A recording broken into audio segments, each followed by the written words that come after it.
여러분, 국가가 하는 일 중에 가장 중요한 것이 안전한 국가 공동체를 지키는 것입니다. 외부의 침략으로부터 또는 재난으로부터, 질병으로부터 국가 공동체를 지켜내는 것, 이게 첫째로 해야 될 일입니다. 바로 안보지요. 강력한 국방력으로 그리고 튼튼한 외교로 국가의 안전과 공동체를 지켜내는 일, 이것처럼 중요한 게 어디 있겠습니까? 두 번째로 중요한 일이 우리 국가 구성원들이 법의 규칙 아래 서로 공평하게 안전하게 사는 것입니다. 아주 적나라하게 말씀드리면 잘 먹고 잘 사는 것, 등 따시고 배부르게 편하게 행복하게 사는 것, 소위 민생, 국민의 더 나은 삶 아니겠습니까? 이 세 가지가 국가가 해야 될 일입니다. 그런데 제가 어제 어떤 보도를 보니까 또 안타까운 사연이 하나 나왔더군요. 살자고, 먹고 살자고 일하러 갔는데 되돌아오지 못하는 사람들이 너무 많습니다. 소위 일터에서 죽어가는 사람들, 산업재해 사망자, 전 세계에서 산업재해 피해가 제일 많은 나라가 대한민국 아닙니까? 국민의 행복지수가 가장 낮은 쪽에 속하는 나라예요. 10대 경제 강국이 됐다는데, 세계인이 배우고 싶은 문화 강국이 됐다는데, 5대 군사 강국이 됐다는데, 우리 국민들의 삶은 더 팍팍하고 일터로 나간 사람들이 돌아오지 못하고 있습니다. 지금 중대재해처벌법 가지고 폐지를 하라느니 악법이라느니 이런 얘기하는 분들 있던데, 일단은 이 중대재해처벌법은 여당 야당이 합의해서 만든 법입니다.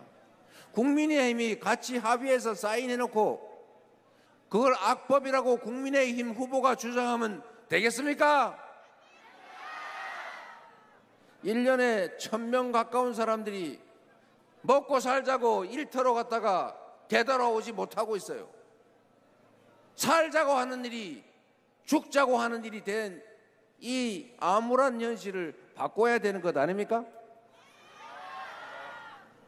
노동을 존중하고 우리 국민 대다수가 노동을 통해서 먹고 살고 있는데, 그 노동자들이 노동 현장에서 안전시설 미비로 과로로 그렇게 목숨 잃고 그 집안이 풍비박산이 나는 게 그게 타당한 일입니까, 여러분? 그래서 여러분, 제가 전에 이런 말씀을 드렸는데, 우리는 노동 현장을 관리하는 감독관을 근로감독관이라고 불러요. 근로감독관. 일 잘하나 안 하나 감독하는 사람입니까? 그게 아니고, 근로감독관은 노동 현장에서 안전시설, 안전기준을 잘 지키고 있나, 노동자들이 혹시 임금 떼어먹히지 않나, 이런 거를 지켜주는 그런 사람들을 근로감독관이라고 해요. 이름 좀 바꿔야 되는 거 아닙니까? 근로감독관이 아니라 노동보호관이라든지 산업안전관리관이라든지 그냥 줄여서 노동경찰 이렇게 바꿔야 되는 거 아닙니까?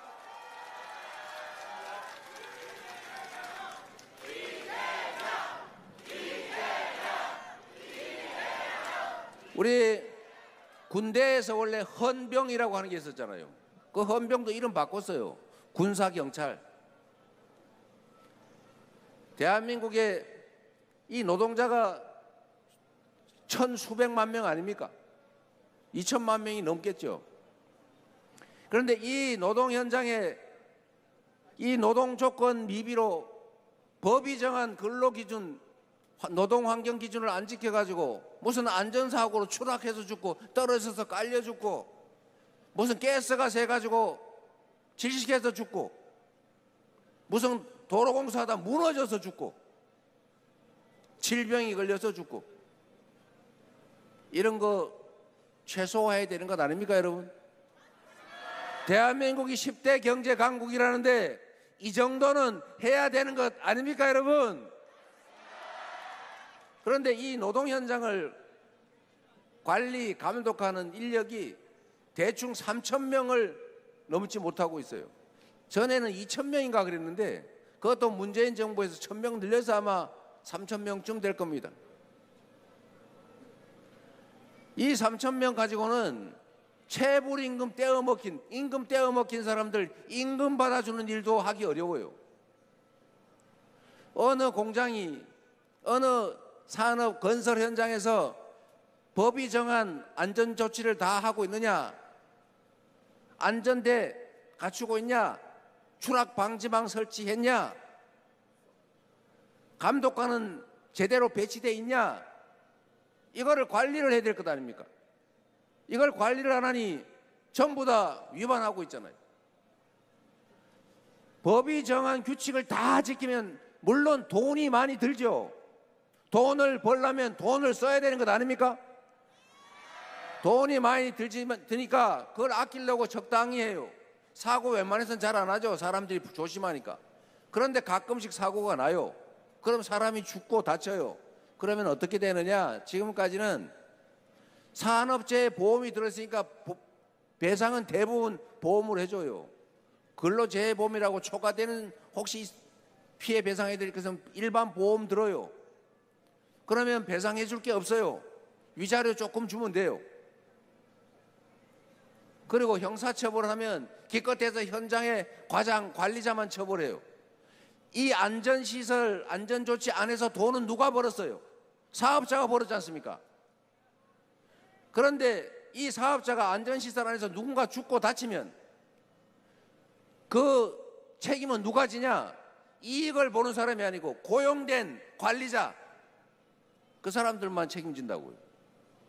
그러니 법을 어기고 안전조치를 안 하는 게 이익이니까 계속 그렇게 하는 거 아닙니까? 그러면 어떻게 해야 돼요? 법을 어기고 이익을 보는 걸 못하게 하는 게 정의 아닙니까? 법을 어기고 이익을 보다가 법을 어겨서 누군가가 피해를 입으면 그에 대해서 책임을 묻는 것이 정상 아닙니까? 법을 어겨서 이익을 보는 사람이 법을 어겨서 피해를 입은데 책임을 져서 이 책임과 이익이 일치되게 하는 것, 이게 바로 정의고 형평이죠. 맞습니까? 회사가 운영을 하면서 필요한 안전조치, 안전시설 안에서 과실이 있어서 누군가가 많이 다치고 많이 죽었다. 그러면 그 안전조치를 안 한 과실이 있는 사람 책임을 묻자, 형사처벌하자. 이게 잘못된 겁니까? 이걸 왜 폐지하자 그래요?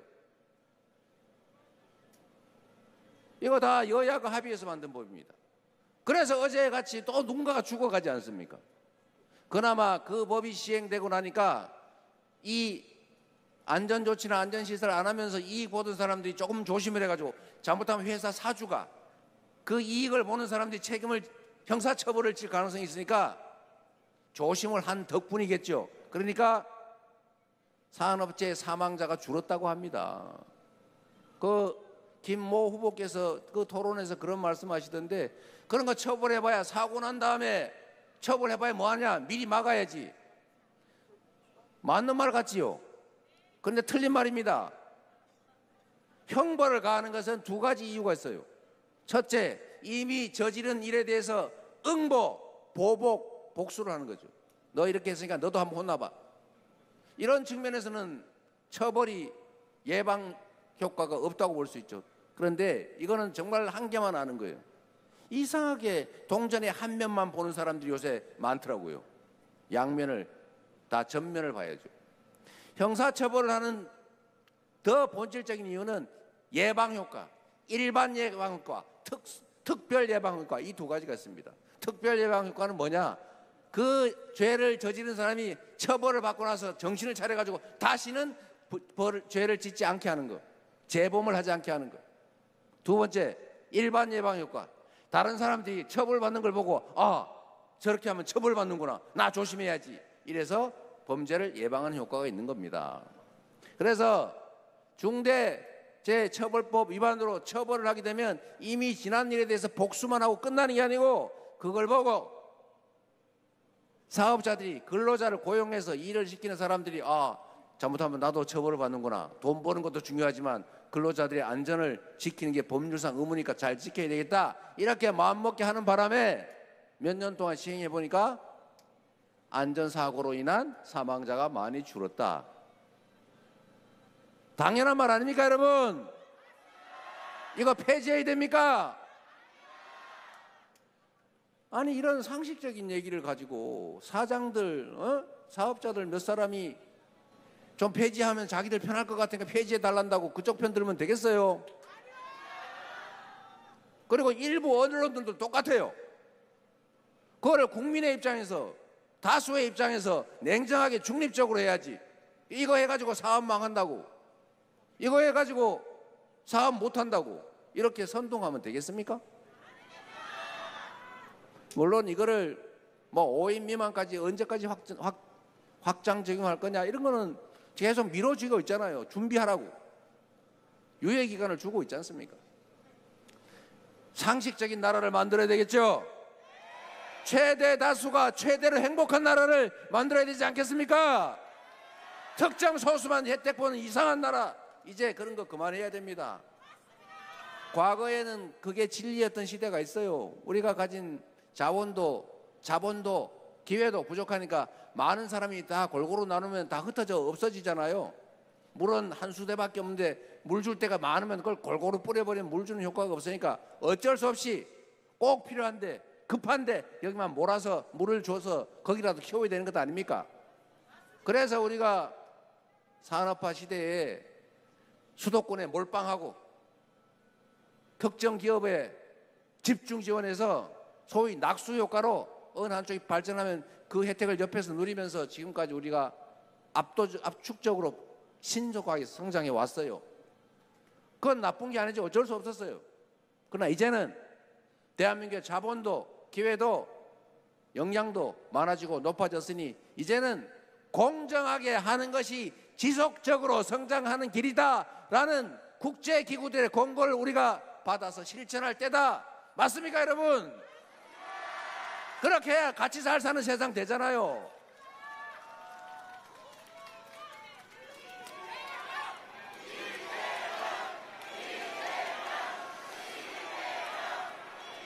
힘있고 많이 가진 특정 소수 그들의 이익을 위해서 압도적 다수가 희생당하는 그런 비정상적인 사회, 이제 좀 벗어나야 합니다. 자기가 좀 더 명예롭게 권력을 누리고 폼 잡고 살아보겠다고, 자기 가까운 사람들 자신들의 범죄를 덮어보겠다고 국민이 맡긴 권력과 국민이 맡긴 총칼로 국민을 겁박하고 누군가를 죽이고 제거하고 독재적인 군사 정치를 하겠다는 거, 이런 거 우리 응징해야 되는 것 아닙니까?